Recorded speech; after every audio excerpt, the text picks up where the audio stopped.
അമേരിക്കയും സൗദി അറേബ്യയും തമ്മിൽ ഒപ്പുവെച്ച ചരിത്രപ്രധാനമായ സിവിൽ ആണവ കരാറിനെ ചൊല്ലി പശ്ചിമേഷ്യൻ ഭൗമരാഷ്ട്രീയത്തിൽ കടുത്ത പുകച്ചിൽ രൂപപ്പെട്ടിരിക്കുകയാണ്.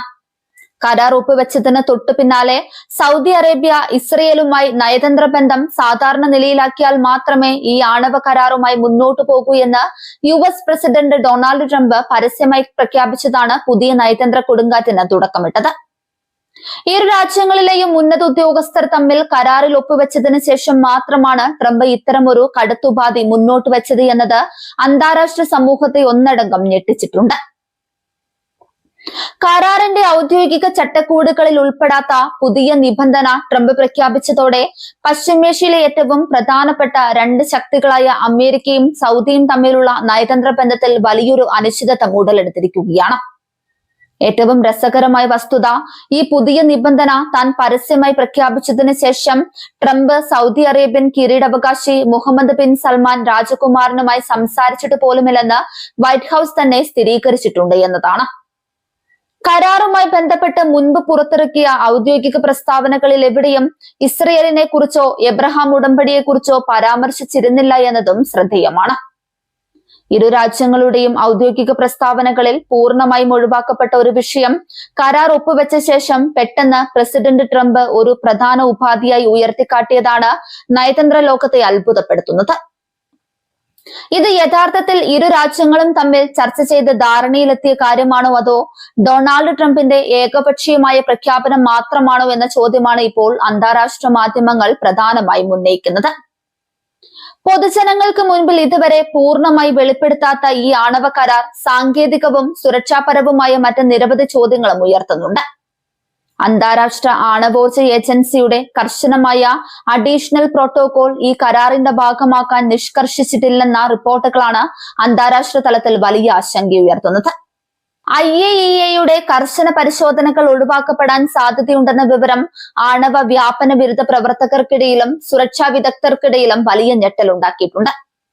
ഒരു സുപ്രധാന ഗൾഫ് രാജ്യത്തിന് ഇത്തരം ഇളവുകൾ നൽകുന്നത് മേഖലയിലെ മറ്റ് രാജ്യങ്ങളെയും ആണവ സാങ്കേതിക വിദ്യ വികസിപ്പിച്ചെടുക്കാൻ പ്രേരിപ്പിക്കുമെന്നും ഇതൊരു അപകടകരമായ റേസിന് തുടക്കമിടുന്നുവെന്നും അവർ ഭയപ്പെടുന്നുണ്ട്.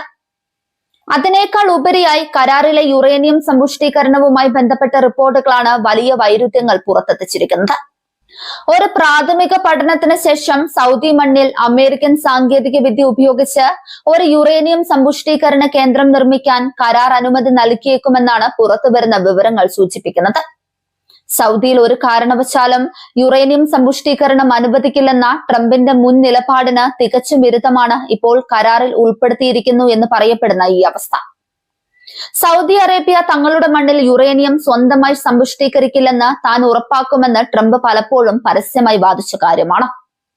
സാങ്കേതിക വശങ്ങൾ ഒരു വശത്ത് പുകയുമ്പോൾ ട്രംപ് മുന്നോട്ട് വെച്ച രാഷ്ട്രീയ നിബന്ധനയോട് സൗദി അറേബ്യ പ്രതികരിക്കുന്ന രീതിയാണ് ഭൗമരാഷ്ട്രീയത്തിൽ കൂടുതൽ സങ്കീർണതകൾ ഉണ്ടാക്കുന്നത്.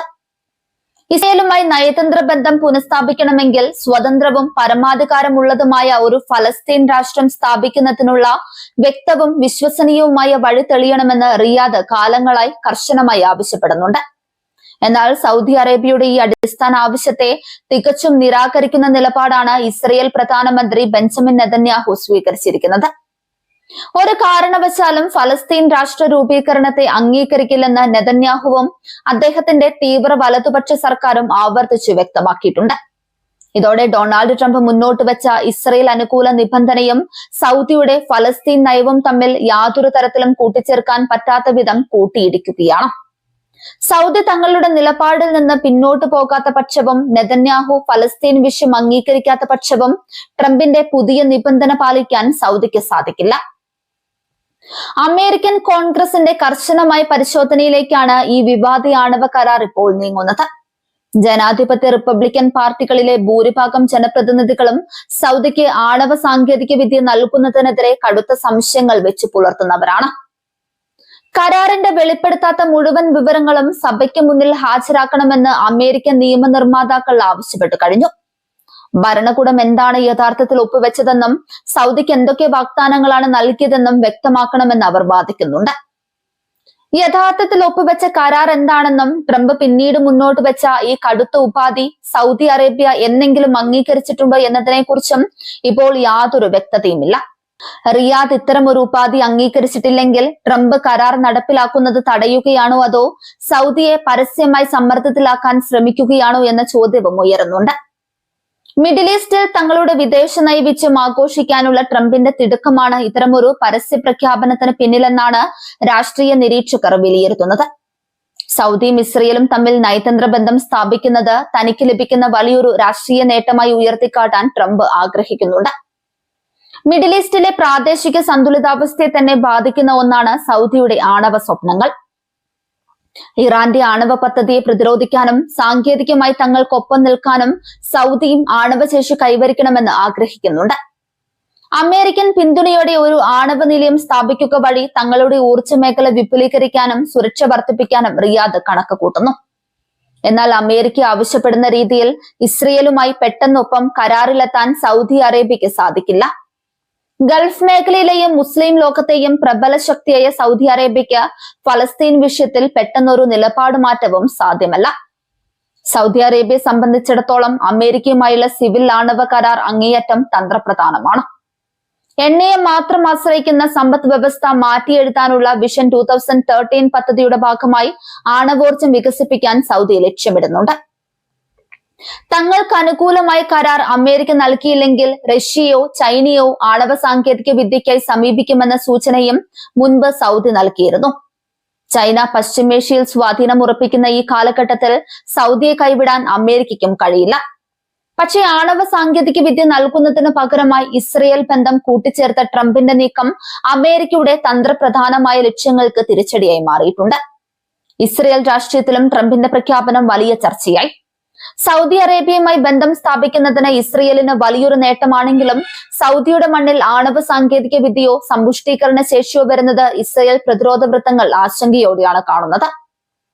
കരാറിന്റെ രഹസ്യ സ്വഭാവവും ട്രംപിന്റെ പരസ്പര വിരുദ്ധമായ പ്രസ്താവനകളും അമേരിക്കൻ സുരക്ഷാ ഏജൻസികളിലും വലിയ ആശയക്കുഴപ്പം ഉണ്ടാക്കുന്നുണ്ട്. ഔദ്യോഗിക ചാനലുകളിലൂടെ അല്ലാതെ സോഷ്യൽ മീഡിയയിലൂടെയും വാർത്താ സമ്മേളനങ്ങളിലൂടെയും വിദേശ നയ പ്രഖ്യാപനങ്ങൾ നടത്തുന്ന ട്രംപിന്റെ രീതി നയതന്ത്ര ഉദ്യോഗസ്ഥരെയും പ്രതിസന്ധിയിലാക്കുന്നുണ്ട്.